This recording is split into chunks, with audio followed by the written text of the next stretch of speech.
আসসালামু আলাইকুম প্রিয় দর্শক, সবাই কেমন আছেন? আশা করি ভালো আছেন।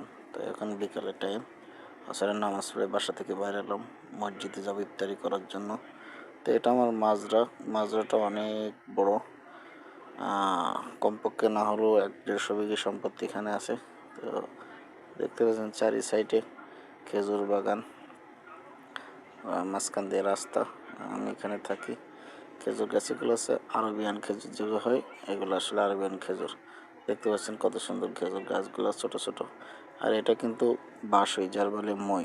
এটা দিয়ে আসলে একটা বাঙালি ভাই আছে, সে খেজুর গাছগুলো সাফ করে কেটে কেটে, যেগুলো অনেক বড় বড় খেজুর গাছ, সেগুলো উঠতে পারে না, এই জন্য এই মই দিয়ে উঠে ডালপালা ছাটে। তো আমি এখন যাচ্ছি আসলে, ওখানে আরেকজন আসে যেখানে কাজ করে, ওখানে আরেকজন লোক আছে, তার সাথে করে নিয়ে মসজিদে যাবে ইফতারি করতে। তো দেখেন বিশাল বড় এরিয়া। এটা হচ্ছে কুয়েতিদের মাজরা। এই যে এখানে দোকান আছে, এই দোকানে কাজ করে। এটা কিন্তু গাড়ির বাকালা, এটা গাড়ির দোকান।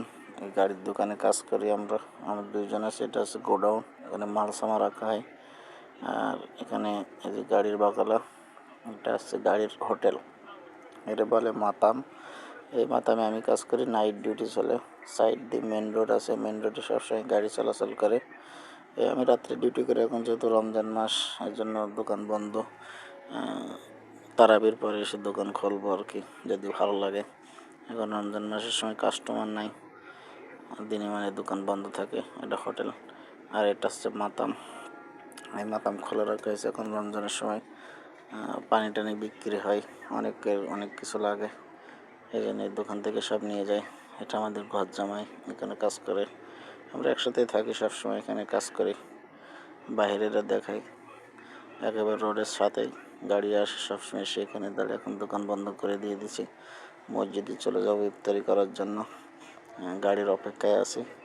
ওই যে আমার সে বন্ধু ও আছে, ওর সাথে করে নিয়ে যাবো। পিছন দিয়ে দেখতে পাচ্ছেন সবসময় রাস্তা দিয়ে গাড়ি চলাচল করে।